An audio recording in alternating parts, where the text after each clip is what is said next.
Main event of the evening.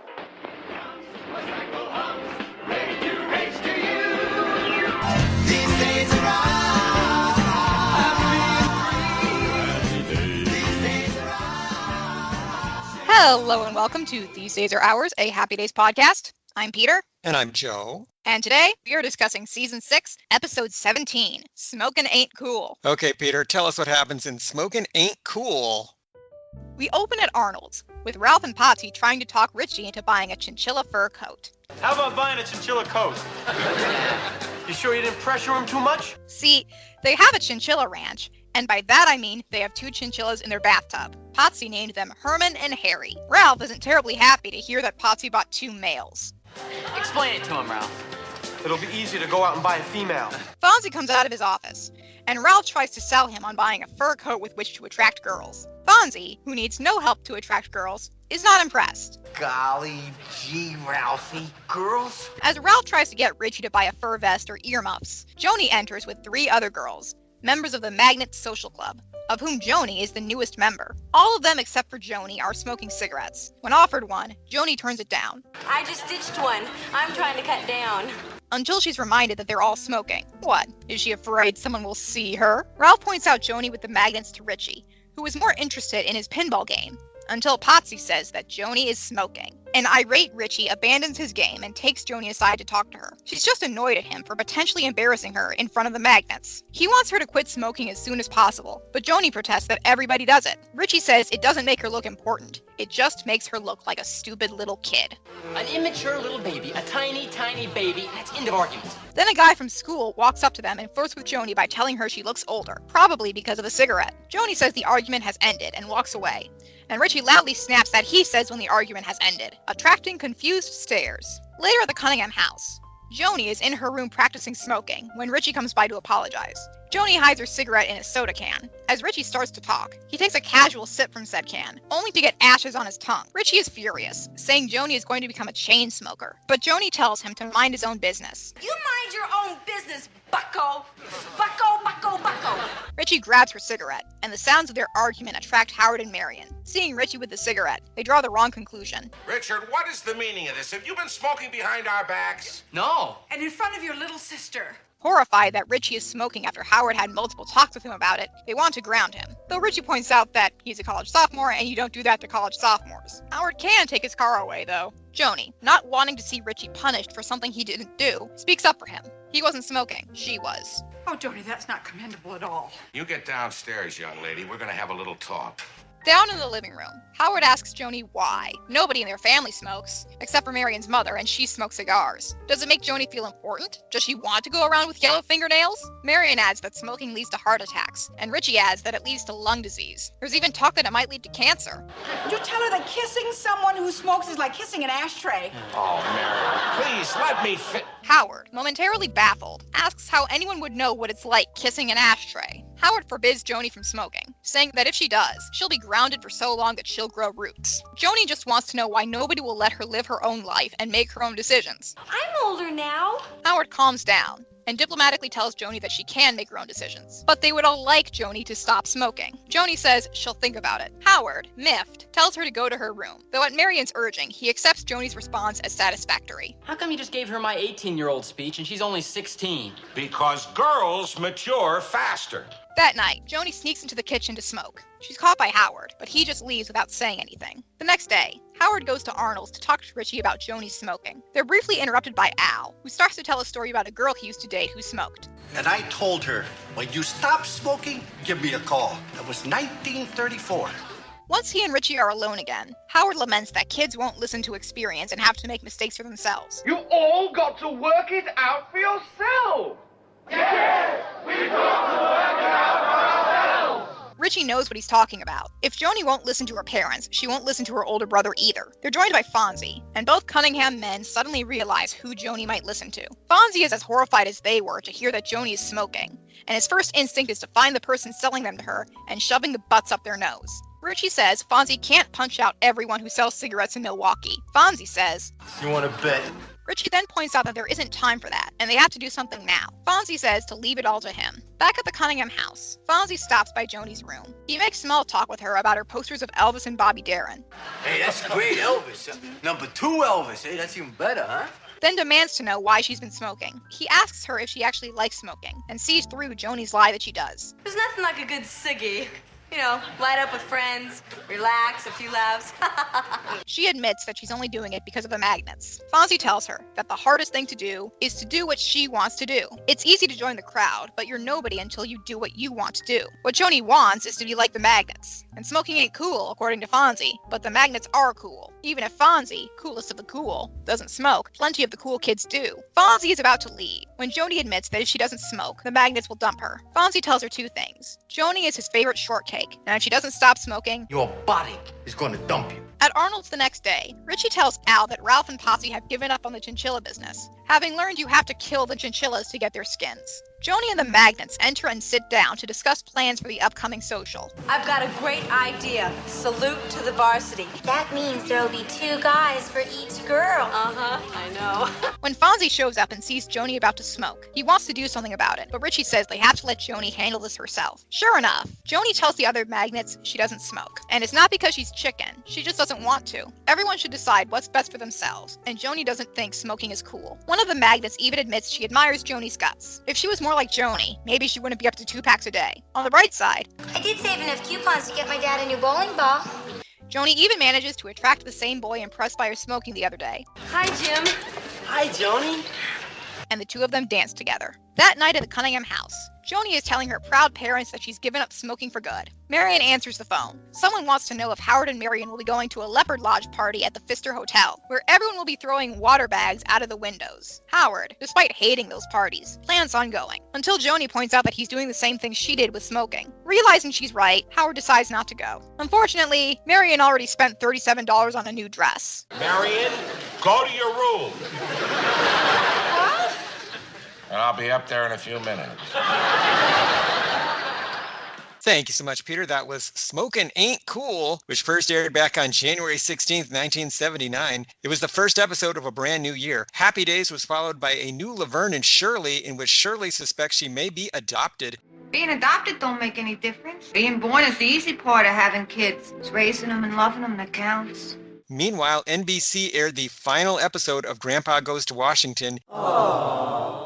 In which Grandpa goes after corrupt union leaders. One day we'll form a union and get the fair and equitable treatment we deserve. Then we'll go too far and get corrupt and shiftless. And the Japanese will eat us alive. And CBS had a special report about the Vietnamese refugees known as the Boat People. So of those choices, Peter, what are you watching? The documentary about the Boat People sounds incredibly depressing, but also like the kind of thing that we should watch so that we have more context for history and the ways in which we as a country have victimized people. I would say that I would probably watch the CBS report about the Boat People as well. Smokin' Ain't Cool was directed by Jerry Paris and was written by a guy named Michael Lohman. This was Michael's first Happy Days script, but it won't be his last. He had previously written for All in the Family, One Day at a Time, Alice, and Fish. He went on to be a writer-producer on The Cosby Show, Newhart, and Valerie. In the 2000s, he served as the executive producer of Sesame Street for 8 seasons. So I'm going to talk to you today about Sesame Street, about the changes that I made on the show when I was the executive producer, and specifically why it revolutionized educational television.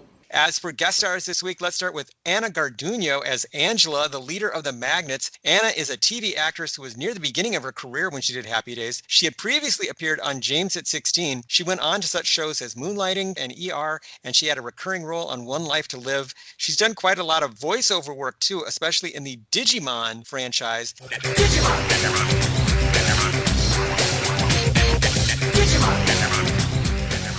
In addition to acting, she produced such Frank Darabont movies as The Mist and The Majestic. Primarily, I'm an actor, but in terms of the voiceover world, I'm a coach and also a demo producer. So I teach privately, I teach ongoing classes, and I also help people put together their demos. So, Peter, what did you think of Anna Garduno as Angela? I liked her a lot. I thought that she was very much believable as this top of the food chain person. I like that she didn't really come across as terribly mean or much of a bully. Yeah, she does try to get Joanie to go along with smoking, and she does tease her a little bit about it, but once Joanie just bluntly says, yes, I don't want to smoke, and here are my reasons why, she accepts that, and she admits that she admires Joanie's integrity. So that's really nice. I also appreciated the fact that they didn't make her into a stereotypical mean girl, and she sounded like somebody who may have actually smoked in real life, so that added a little bit of realism to the episode, in my opinion. But the most exciting guest star of the episode for me was Michael Dudikoff as Jim, Joanie's boyfriend. Michael was also near the beginning of his career when he did this episode. He's a TV and film actor from Redondo Beach, California,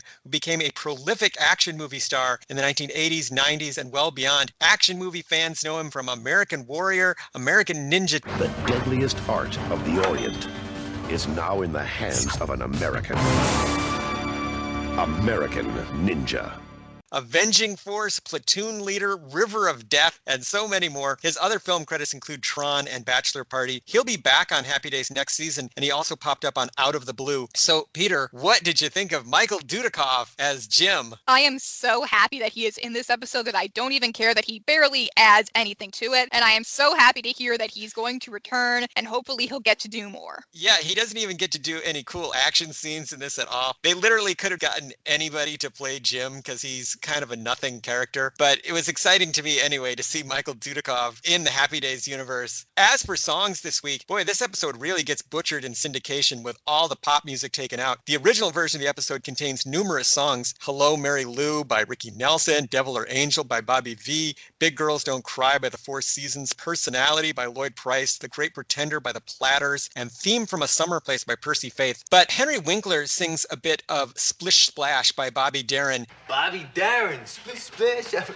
And this is kept in all versions of the episode. Did your version of the episode contain all the songs, or was it just generic instrumental music? It contained all the songs. Okay. The one that I would think stuck out to me the most was Big Girls Don't Cry, just because it is impossible to ignore that keening falsetto that I hate so much. Falsetto singing doesn't bother me at all, but what struck me about that song was that it's from 1962, which is way later than when this episode should be taking place. Time is weird on Happy Days. As for cultural and historical references, Ralph says that Fonzie could be the Liberace of motorcycles. Just think you'd be like the Liberace of motorcycles. The famed pianist Walter Liberace, extremely popular in the 1950s through his TV appearances and concerts, was known for his extravagance in dress and decor. This included wearing furs like chinchilla. In fact, a 1984 article in the New York Times said that he preferred chinchilla robes to ermine because he didn't believe in using the furs of endangered species. Fonzie mentions Liberace's candelabra. How would you like a candelabra coming out of your ear? Throughout his career, Liberace's signature accessories were his ornate candelabras. They became so synonymous with him that a 2013 biopic starring Michael Douglas was called Behind the Candelabra. The main thing I remember about Liberace is that apparently he had his boyfriend get plastic surgery to look more like him. It was amazing, the resemblance afterwards, the same chin, and it was just amazing. I was so young, I would do anything that I could to please him. Marion is correct, by the way. Lemon juice is recommended for removing nicotine stains from fingers. Incidentally, you can take the yellow out with lemon juice. Other remedies include bleach, toothpaste, and even potatoes. Marion and Richie mention heart attacks and lung disease, but Marion stops just short of saying that cigarettes cause cancer. Smoking might lead to cancer. Studies linking cigarette smoking to cancer began to appear in the 1940s, and they would have been well known by 1960. However, the definitive report by the Surgeon General determining that cigarettes cause cancer did not appear until 1964. Out of its long and exhaustive deliberations, the committee has reached the overall judgment that cigarette smoking is a health hazard of sufficient importance to warrant remedial action. Before the study, the tobacco industry funded many ads suggesting their product was safe, even beneficial. I think that we all remember the legendary Flintstone study. Winston is the one filter cigarette that delivers flavor 20 times a pack. Winston's got that filter blend. Yeah, Fred. It doesn't cause any harm to Fred and Barney. Although notice in that ad that they're so exhausted from smoking cigarettes that they can't do any work around the house and they make their wives mow the lawn. Well, maybe they were smoking something other than cigarettes. Ralph says, "Move over, Rich. Make room for Daddy." Make Room for Daddy. This was the original title of comedian Danny Thomas's family sitcom, which ran from 1953 to 1964. It was later called The Danny Thomas Show. They talk about cashmere and Angora in this episode. Hey, Mouth, maybe we should raise cashmeres. Cashmere is a type of wool made from certain breeds of goats. It's named for a region in northern India. Oh, wasn't that the time with the girl with the big Angora sweater? Angora, on the other hand, is made from the fur of Angora rabbits. Angora, I love you. So soft and so plush, I get such a rush whenever you're near. Fonz points out the pictures of Elvis Presley and Bobby Darin in Joanie's room. Those were, of course, first seen in Joanie's Sweet 16. Fonz says that Joanie's nose is going to grow. In the 1883 book, The Adventures of Pinocchio, by Italian author Carlo Collodi, the title character's nose grows whenever he lies. You see, Pinocchio, a lie keeps growing and growing until it's as plain as a nose on your face. Al and Potsy have a very baffling conversation about Lincoln's birthday. Technically, Abraham Lincoln's birthday is February 12th. In most states since the 1970s, Lincoln's birthday is combined with Washington's birthday into a single holiday called President's Day and is celebrated on the third Monday of February. I didn't really get that conversation. Al says he's going to buy cards for Lincoln's birthday, and then Potsy says Lincoln's dead. Did he think that Al thought that Abraham Lincoln was still alive? Potentially, yes. Potsy is not terribly smart, as we have documented many times. The French inhale is a very real method used by very real smokers. Here, Joanie, light up. I'll teach you how to do the French inhale. It means to expel cigarette smoke from your mouth while inhaling it through your nose. Although there is no evidence to suggest that this method actually originated in France, tobacco use is extremely common there. Have you ever seen people do that? I am lucky enough to not have spent a lot of time around smokers, which is probably for the best given my childhood asthma. I've never seen anybody do it in real life. I've certainly seen people do it in movies. Angela mentioned saving enough coupons to get her dad a new bowling ball. The Raleigh Cigarette Company was especially known for including redeemable coupons with their product. These flower shears? That lawn sprinkler?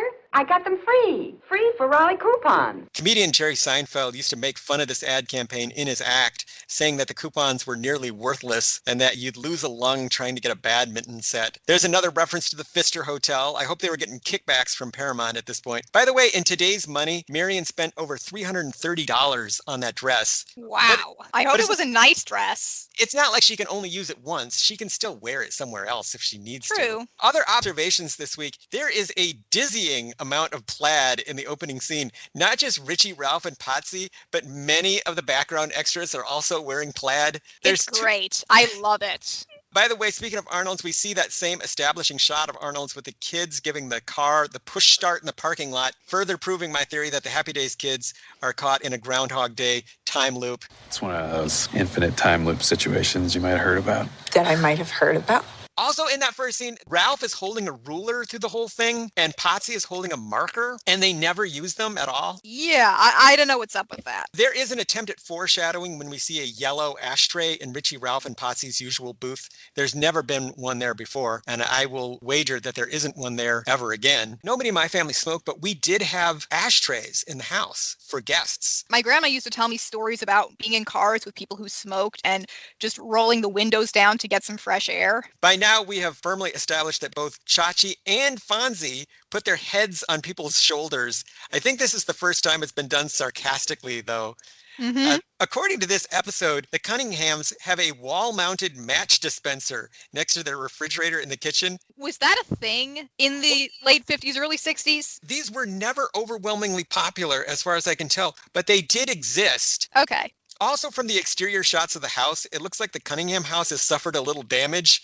It looks like there was a flagpole or something mounted to the mounted on the second story that was removed, and it left a big rectangular mark on the side of the house. I only noticed it this week because there's a lot of close-ups of Joanie's window, and it looks terrible. There's this huge mark on the siding. It's been fixed, though. I looked at the Cunningham house now, which is at 565 Cahuenga in Los Angeles, and it's been repaired. So, Peter, were there any outstanding Happy Days fashions this week? I really like the Magnets jackets. They're a really nice shade of yellow, and on the back they say, "Magnets we attract," and they have really nice lapels. No wonder Joanie wants to be a magnet. Those jackets are styling. So, Peter, did you have any other observations that you wanted to make about Smokin' Ain't Cool? I was going to say that it seemed really anachronistic for the Cunninghams to be as anti-smoking as they are, but on the one hand, Joanie is still in high school, and you don't have to be anti-drinking to be anti-underage drinking. And like you said, there were studies about the negative impact of smoking at the time, even if big tobacco was stifling them. So it is somewhat believable that they would all know that smoking has negative health impacts. That being said, in regards to Fonzie, way back in season 1, he mentioned that he was a smoker, and here he is extremely anti-smoking, and he specifically says to Joanie that he does not smoke. But on the other hand, a lot of time has passed, and Fonzie has been living with the Cunninghams for some time. As I was looking into this, I found just how common smoking was among adults in the 1950s. The Cunninghams would have been in the minority. It would have been rather unusual for nobody in that family to smoke. Except for Mother Kelp, of course. And this proves my theory that Mother Kelp jokes were going around the writer's room like crazy at that time. She drinks 100 proof, and she smokes cigars, and she went to trial for something that might have been a case of mistaken identity or might have been something else. I want a Mother Kelp joke every week if they can manage it. I had to wonder if this was maybe TV's first intervention ever. Because they sit Joanie down in the living room and they all give reasons why she shouldn't smoke. And I was like, wow, this is like an intervention, but this is 1978. Could this have been TV's first intervention ever? Maybe. I couldn't think of one. Yeah. I would say that attitudes towards smoking changed a lot between the 1950s and the 1970s, especially after the Surgeon General's report in 1964. This episode is probably anachronistic. They are really reflecting the post-1964 view of smoking. The reason why I think it was important to make this episode for Happy Days was that it had a young audience, and Fonzie is considered very cool. He was a hero to the kids, and smoking is really part and parcel of the juvenile delinquent 1950s hoodlum image, and you would think that someone like Fonzie would smoke. So I think it's important to have him say smoking ain't cool, and that's why I think they did it. But Peter, I will ask that age-old timeless question, was this episode any good? Surprisingly, yeah. For an episode that only exists to tell kids not to smoke cigarettes, I really, really enjoyed it. I loved the subplot of Ralph and Potsy trying to sell chinchilla fur. I kind of wish that had been the entire episode, just Ralph and Potsy trying to breed 2 male chinchillas and then not having the heart to kill them to get their fur. What I also really liked about this episode was that it framed Joanie's decision to smoke or to not smoke as a matter of agency. Throughout the episode, she's annoyed at her family for just trying to tell her what to do. And ultimately, she has to admit that that's what the magnets are also doing. And she has to decide for herself what she wants, not what her family wants, not what the magnets want, what she herself wants, and that is to not smoke. I also really liked her interactions with Richie in this episode. There's a lot of very sibling-esque bickering, but there is a very real sense that they do like and care about each other. And I also really, really liked the final tag, which acknowledges that, yes, adults also do things that they don't like and are probably bad for them just to make other people happy too. You hit on a lot of the ideas that I really liked about this episode. Most of all, what I liked is that Howard stands back and lets Joanie make her own decision. And this is about Joanie becoming a more responsible grown-up person who makes her own choices in life, not because she's being forced to, not because she's being punished, not because her friends are telling her what to do, but it's what's right for her. This was a really good showcase for Erin Moran. I think she plays it really well. This episode also highlights the Joanie-Richie relationship, and that's very sweet. This episode shows how frustrating it is to try to get somebody close to you to quit something that's dangerous or destructive. You don't really know what to say to them. What works is just backing off and letting her make the decision on her own. I was glad that it didn't end with Howard just sending her to her room and that was the end of it. One of the more effective scenes in the episode doesn't even have any words. It's when Joanie sneaks down to the kitchen at night to smoke, and Howard walks down to the kitchen, sees her, wants to say something, but doesn't, and then goes up to his room and lets her smoke. As a parent, you want to jump in and say, hey, don't do that, but he knows that that won't work. I think that's a pretty mature and subtle way of handling this story. So I will have to say, even though this is a preachy public service announcement kind of episode, they handled it as well as they could and actually made it pretty entertaining. So I also recommend Smokin Ain't Cool. So Peter, how can people keep up with us and find out about all the wonderful things that we are doing? Listeners can follow us on Twitter at Fonzie Podcast. You can follow me on Twitter at Peter Wolfranc. That's PeterVulfranc.